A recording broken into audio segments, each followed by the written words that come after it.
અખિલ ભારતીય વિદ્યાર્થી પરિષદ દ્વારા Maharaja Sayajirao university of બરોડાની faculty of સાયન્સમાં કરવામાં આવેલા ફી વધારાના વિરોધમાં આજે ઉગ્ર વિરોધ પ્રદર્શન કરાયું છે. એબીવીપીના કાર્યકર્તાઓએ ભારે સૂત્રોચ્ચાર સાથે યુનિવર્સિટી મેનેજમેન્ટને આવેદનપત્ર પાઠવી ફી વધારો પરત ખેંચવાની માંગ કરી છે.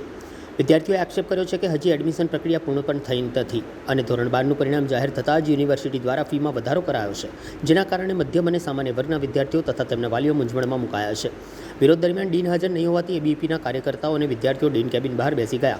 બાદમાં ડીન પહોંચતા જ વિદ્યાર્થીઓ તેમની સમક્ષ રામધૂન બોલાવી હતી અને વહેલી તકે ફી વધારા મુદ્દે યોગ્ય નિર્ણય લેવા માંગણી કરી હતી. એબીવીપીના કાર્યકર્તાઓએ ચેતવણી આપી છે કે જો વિદ્યાર્થીઓના હિતમાં યોગ્ય નિર્ણય લેવામાં નહીં આવે તો આગામી સમયમાં વધુ ઉગ્ર આંદોલન કરવામાં આવશે.